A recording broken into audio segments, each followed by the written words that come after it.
I bought a laptop off eBay for a fairly great price.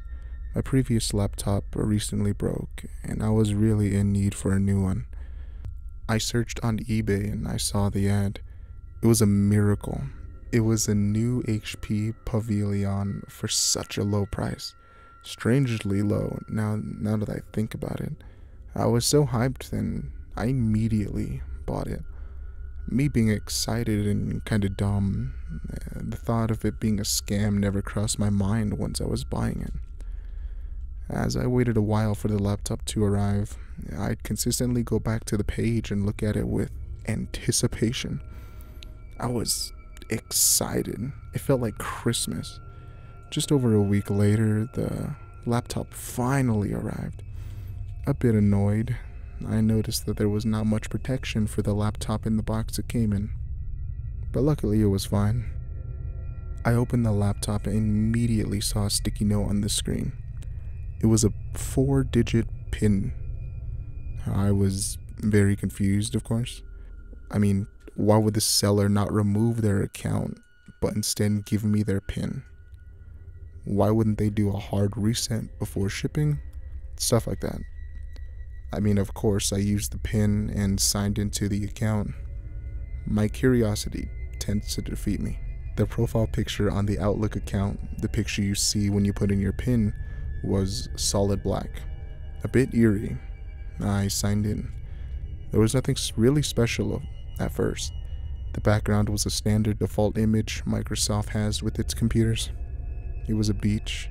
I assumed all the files and everything would be cleared, but the seller left a few things in the files.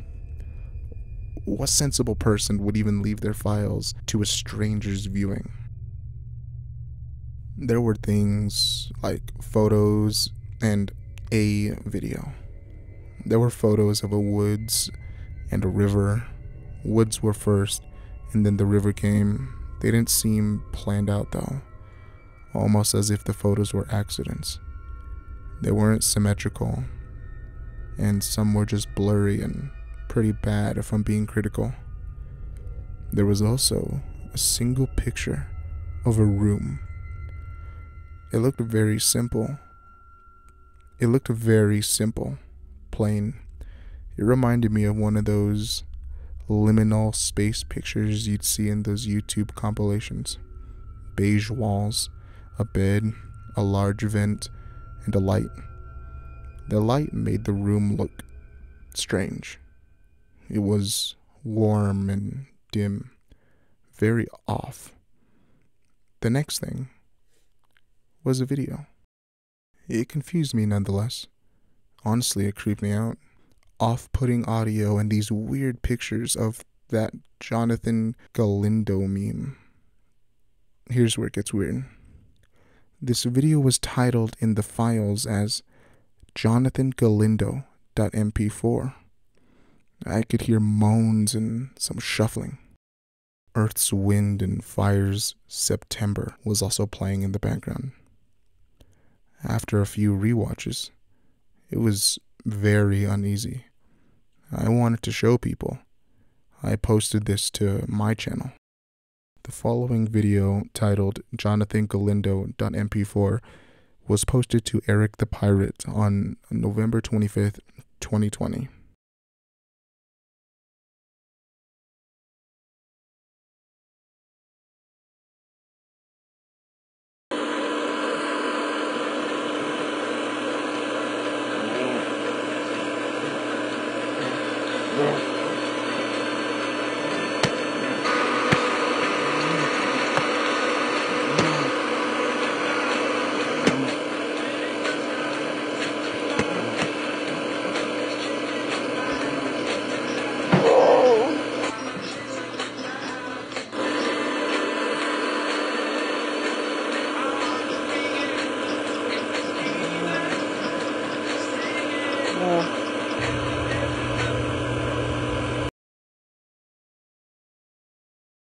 I remember going back to the ad on eBay, and it was gone.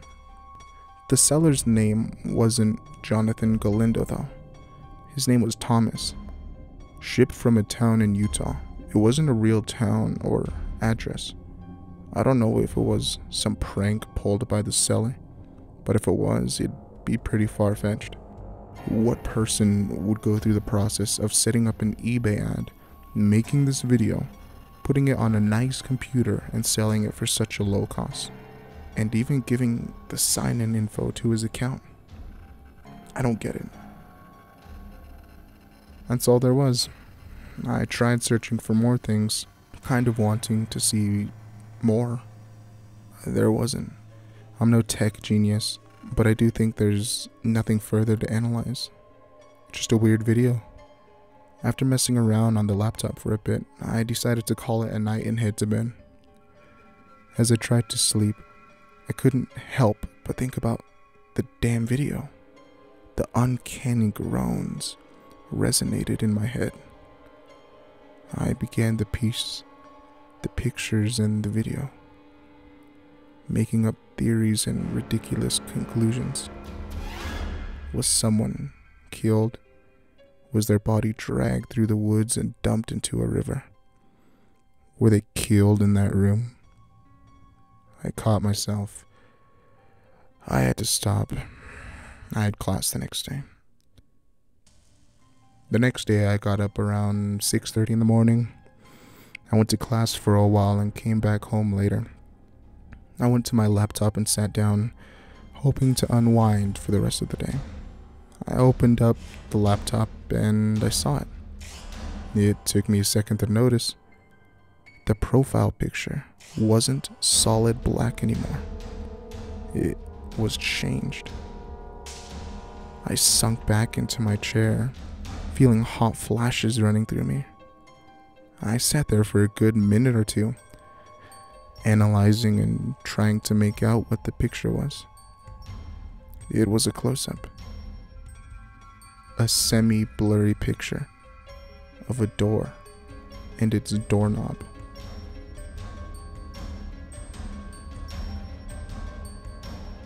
I wiped everything. I began deleting the photos and the video from the files in a frantic scramble.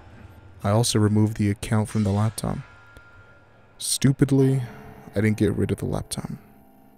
I needed it, and my mind would do anything to prevent me from destroying it. I had to go to work anyway. I'm a musician. I also make films with my good friend, so I make the soundtracks. I began to install all of the software I used to create the music. After about an hour, I was all set. As I began, I lost complete track of time. I've been writing and recording for a few hours, also going to the bathroom and getting a drink a few times. The video came back to thought. Jonathan Galindo, I said to myself. I looked up the name on Google, seeing its affiliation with the Blue Whale Challenge. You know, that challenge where people would harm or kill themselves. It was concerning. Like the concept of Momo. The supposed Jonathan Galindo would message people on social media platforms such as Facebook, Instagram, and a few others. After a while of reading stories of Jonathan, I was uneasy. I personally found Jonathan scarier than Momo. His creepy, goofy / Mickey Mouse makeup definitely added to the uncanniness. Then I saw something. My heart dropped to my stomach. The light to my webcam was on. It had been on the entire time, and I had been too distracted to even notice. I sat there in shock, frozen in time as I stared at the small light. I quickly regained my attention and slammed the screen down, shutting it. That was it. I finally came out of denial and took the laptop, heading outside in a quick pace.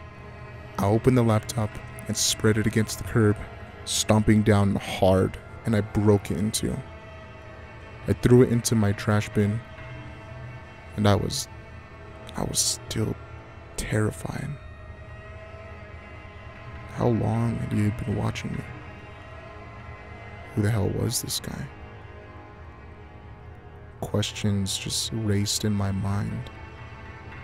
Is this guy even from Utah? So I decided to call the cops.